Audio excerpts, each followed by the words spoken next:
Class 10 UP board के प्यारे विद्यार्थियों, स्वागत है आप सभी का स्टडी अड्डा में। हिंदी का पेपर है जो 18 फरवरी 2026 के लिए सबसे ज़्यादा महत्वपूर्ण है। मेरे प्यारे बच्चों, पूरा पेपर एकदम अच्छे से आंसर के साथ हल करके बताने वाले हैं, तो आप लोग वीडियो को पूरा अंत तक देखिएगा। यदि आप वीडियो को पूरा अंत तक देखते हैं तो ये मेरी गारंटी है कि आप 70 में 65 प्लस अंक जरूर लेकर आओगे। मेरे प्यारे बच्चों, यह एक वायरल पेपर है। सेम ऐसा ही पेपर आपके बोर्ड एग्जाम 2026 में पूछा जाएगा। समय 3 घंटे 15 मिनट का होता है और पूर्णांक होता है 70 का। यहाँ पर थोड़ा सा निर्देश देख लेते हैं। निर्देश में क्या है? सभी प्रश्न अनिवार्य हैं। पेपर 2 खंड में होता है, खंड आ और खंड बा। खंड आ में 1 अंक के 20 बहुविकल्पीय प्रश्न होते हैं जिनका उत्तर आपको OMR शीट पर देना होता है। खंड व 50 अंक का वर्णनात्मक होता है जिसे आपको कॉपी पे लिखना रहता है। तो सभी लोग वीडियो को लाइक करेंगे, चैनल पर नए होंगे चैनल को सब्सक्राइब करेंगे, शेयर करेंगे। चलिए वीडियो को शुरू करते हैं। सबसे पहले खंड आ, बहुविकल्पीय प्रश्न। क्वेश्चन नंबर 1 है, शुक्ल युग का नामकरण किस विद्वान के नाम पर किया गया है? वंशीधर शुक्ल, आचार्य रामचंद्र शुक्ल, वैकुंठनाथ शुक्ल, प्रताप नारायण मिश्र। तो शुक्ल युग का नामकरण मेरे प्यारे बच्चों आचार्य रामचंद्र शुक्ल के नाम पर किया गया है। दूसरा क्वेश्चन है, सेवा सदन उपन्यास के लेखक हैं? कमेंट करेंगे। जयशंकर प्रसाद, प्रेमचंद, सुदर्शन, यशपाल। तो सेवा सदन उपन्यास के लेखक हैं मेरे प्यारे बच्चों मुंशी प्रेमचंद। ठीक है, बी ऑप्शन राइट हो जाएगा। फिर तीसरा प्रश्न है, जयशंकर प्रसाद का नाटक नहीं है? तो ध्रुवस्वामिनी है, चंद्रगुप्त भी है, स्कंदगुप्त भी है। लहरों के राजहंस नहीं है? लहरों के राजहंस मोहन राकेश का नाटक है। चौथा प्रश्न है, डॉक्टर राजेंद्र प्रसाद लेखक हैं? गांधी जी की देन के, हिंदी साहित्य का इतिहास के, इंद्रजाल के, युगांत के। तो डॉक्टर राजेंद्र प्रसाद लेखक है मेरे प्यारे बच्चों गांधी की देन के। ये ऑप्शन राइट हो जाएगा। इंद्रजाल जयशंकर प्रसाद की रचना है। युगांत युगांत सुमित्रानंद पंत की रचना है। और हिंदी साहित्य का इतिहास के लेखक हैं आचार्य रामचंद्र शुक्ल। फिर मेरे प्यारे बच्चों 5 नंबर क्वेश्चन है, साहित्य और कला रचना किसकी है? जयशंकर प्रसाद, पद्मलाल पुन्नालाल बख्शी की, सुमित्रानंद पंत की, जयप्रकाश भारती की, भगवत शरण उपाध्याय की। तो साहित्य और कला रचना है मेरे प्यारे बच्चों पद्मलाल पुन्नालाल बख्शी की। साहित्य और कला भगवत शरण उपाध्याय की रचना है मेरे प्यारे बच्चों। आपका डी ऑप्शन राइट हो जाएगा। सुमित्रानंद पंत की रचना है ज्ञानदीप, युगवाणी, प्रेम वाटिका, नीरजा। तो युगवाणी सुमित्रानंद पंत की रचना है। नीरजा महादेवी वर्मा की रचना है। प्रेम वाटिका रसखान की रचना है। और ज्ञानदीप शेख नबी की रचना है। इसके बाद 7 नंबर क्वेश्चन है, पद्माभरण के रचयिता हैं? सेनापति हैं, केशव हैं, पद्माकर हैं, भूषण हैं। तो पद्माभरण के रचयिता मेरे प्यारे बच्चों पद्माकर हैं। सी ऑप्शन करेक्ट हो जाएगा। 8 नंबर है, आंगन के पार द्वार के रचयिता हैं? धर्मवीर भारती, भवानी प्रसाद मिश्र, अज्ञेय, गिरजा कुमार माथुर। तो आंगन के पार द्वार के रचयिता कौन है मेरे प्यारे बच्चों? आंगन के पार द्वार के रचयिता हैं सच्चिदानंद हीरानंद वासेन अज्ञेय। इसके बाद 9 नंबर प्रश्न है मेरे प्यारे बच्चों, हजारी प्रसाद द्विवेदी लेखक हैं? बाणभट्ट की आत्मकथा के, आंसू के, रस मीमांसा के, चिदम्बरा के। तो हजारी प्रसाद द्विवेदी लेखक हैं बाणभट्ट की आत्मकथा के। रस मीमांसा मेरे प्यारे बच्चों रामचंद्र शुक्ल की रचना है। आंसू जयशंकर प्रसाद की है। और चिदम्बरा सुमित्रानंदन पंत की है। 10 नंबर प्रश्न है, धर्मवीर भारती की रचना है? ठंडा लोहा। ठंडा लोहा क्या है? धर्मवीर भारती की रचना है। राम की शक्ति पूजा सूर्यकांत त्रिपाठी निराला की है। शांत गीत महादेवी वर्मा की है। सुनहरे सवाल सच्चिदानंद हीरानंद वासेन अज्ञेय की है। इसके बाद मेरे प्यारे बच्चों 11 नंबर प्रश्न है, बुरे समय को देखकर गंजे तू क्यों रोए, किसी भी हालत में तेरा बाल न बांका होए। उपयुक्त पंक्तियों में कौन सा रस है? इसमें वीर है, करुण है, श्रृंगार है, हास्य है।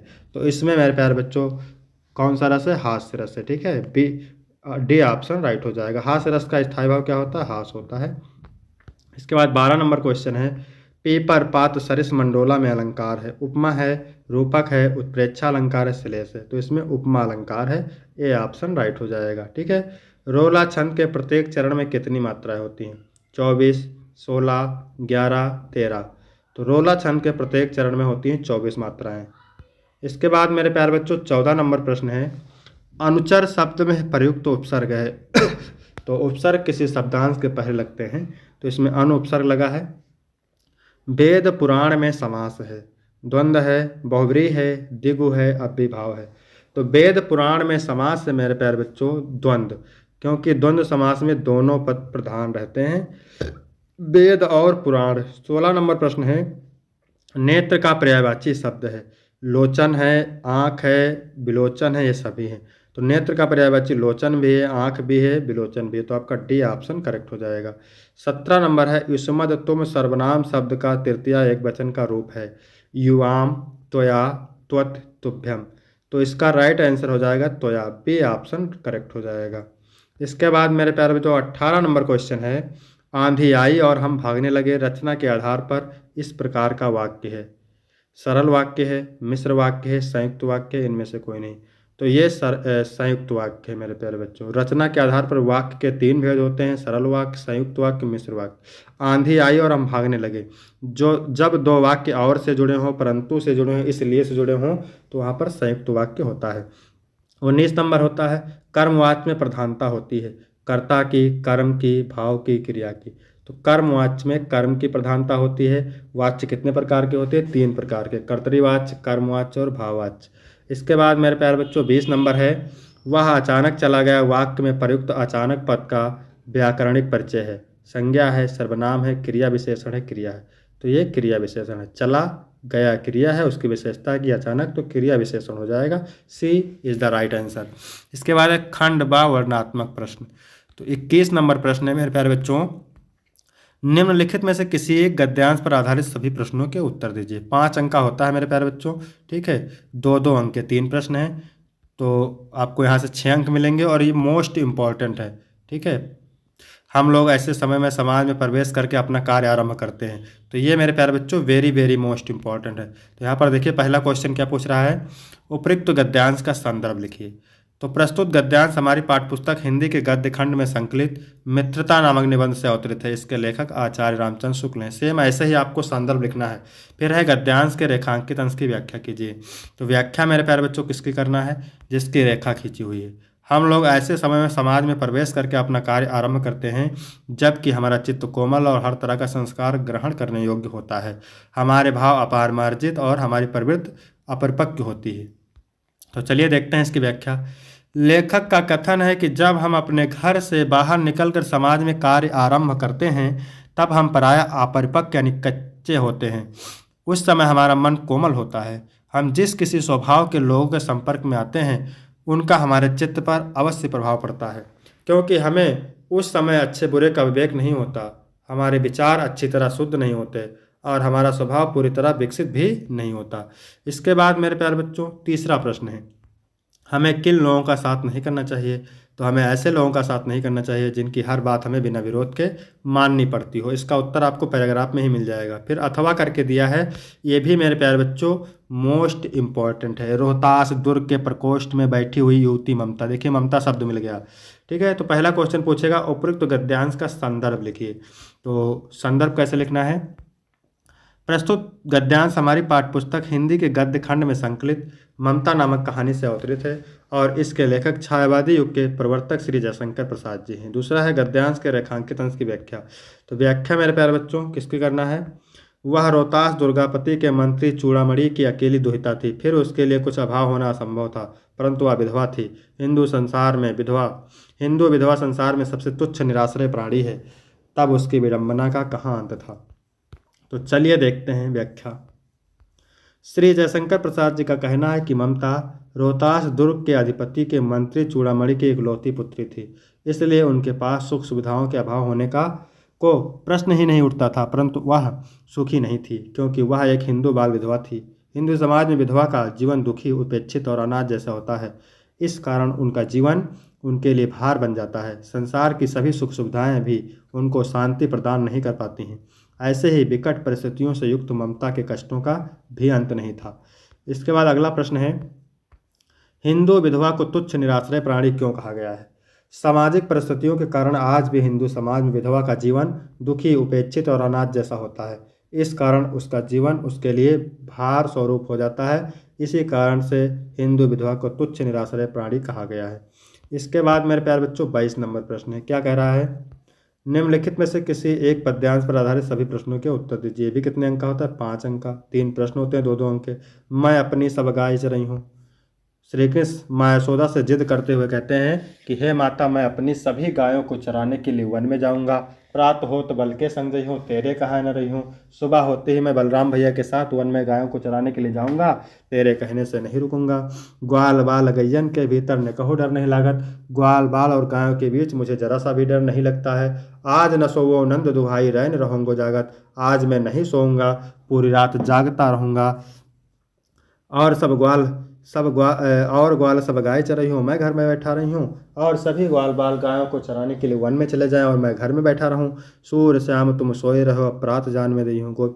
तो माँ यशोदा कहती है कि श्री कृष्ण तुम अब सो जाओ, मैं सुबह होते ही तुम्हें वन में गायों को वन में चराने के लिए भेज दूंगी।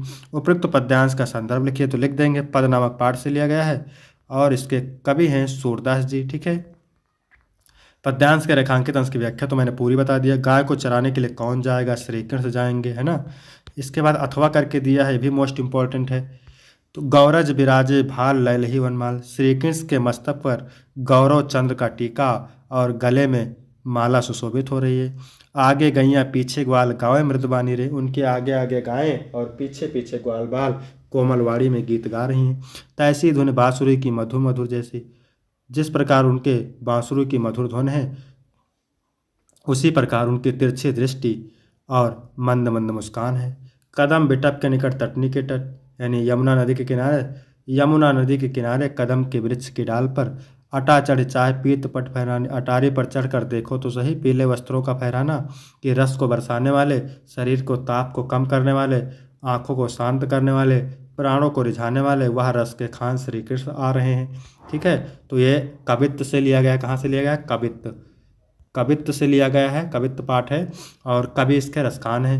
पद्यांश के रेखांकित अंश की व्याख्या मैंने पूरी बता दिया है आपको। श्री कृष्ण के आगे और पीछे कौन चल रहे हैं? तो श्री कृष्ण के आगे आगे गायें और पीछे पीछे ग्वाल बाल चल रहे हैं। इसके बाद 23 नंबर प्रश्न है, नीचे दिए गए संस्कृत गद्यांश में से किसी एक का संदर्भ सहित हिंदी में अनुवाद कीजिए। भी कितने अंक का है? 5 अंक का। 2 अंक संदर्भ के लिए मेरे प्यारे बच्चों, 3 अनुवाद के लिए। तो चलिए इसका अर्थ आपको बता देते हैं। वाराणसी बहुत प्रसिद्ध प्राचीन नगर है। यह स्वच्छ जल के तरंगों वाली गंगा के किनारे स्थित है। इसके घाटों की घुमावदार आकृति सफ़ेद चांदनी में बहुत सुशोभित होती है। असंख्य यात्री दूर दूर देशों से रोज यहाँ आते हैं और इसके घाटों की शोभा को देखकर इसकी बहुत प्रशंसा करते हैं। संदर्भ लिखेंगे। प्रस्तुत गद्यांश हमारी पाठ्यपुस्तक हिंदी के संस्कृत खंड के वाराणसी पाठ से अवतरित है। फिर अथवा करके दिया है मेरे प्यारे बच्चों, ये भी मोस्ट इंपॉर्टेंट है। तो इसका अर्थ देख लेते हैं। मानव जीवन का संस्कार करना संस्कृति है। हमारे पूर्वजों ने मानव जीवन को संस्कार देने के लिए महान प्रयत्न किए। वे हमारे जीवन में संस्कारों के जिन आचारों और विचारों को फैलाया, वही सब हमारी संस्कृति है। विश्व का निर्माण करने वाला ईश्वर एक ही है, यही भारतीय संस्कृति का मूल्य है। विभिन्न मतों को मानने वाले विभिन्न नामों से एक ही ईश्वर का भजन करते हैं। संदर्भ लिखेंगे। प्रस्तुत संस्कृत गद्यांश हमारी पाठ्यपुस्तक हिंदी के संस्कृत खंड के भारतीय संस्कृति नामक पाठ से अवतरित है। फिर 24 नंबर प्रश्न है मेरे प्यारे बच्चों, नीचे दिए गए संस्कृत पद्यांश में से किसी एक का संदर्भ सहित हिंदी में अनुवाद कीजिए। ये भी 5 अंक का होता है। ठीक है। 2 अंक संदर्भ के लिए, 3 अनुवाद के लिए। तो अर्थ देख लेते हैं इसका। हे चातक मित्र, सावधान मन से क्षण भर के लिए सुनो। आकाश में बहुत सारे बादल हैं, लेकिन सभी बरसते नहीं हैं। कुछ बादल वर्षा से पृथ्वी को भिगो देते हैं और कुछ व्यर्थ ही गरजते रहते हैं। इसलिए तुम जिस जिसको देखो उसके सामने दीन वचन मत बोलो। यह अनियुक्त विलासा से लिया गया है। दूसरा है माता गुरुतुरा भूमि, यानी माता गुरुतरा भूमि, भूमि से बड़ी माता है, आकाश से ऊंचे पिता है और मन वायु से तेज चलने वाला मन है और तिनकों से अधिक भारी चिंता है। और ये जीवन सूत्रांश से लिया गया है। फिर 25 नंबर है, अपने पठित खंडकाव्य के आधार पर निम्नलिखित में से किसी एक प्रश्न का उत्तर लिखिए।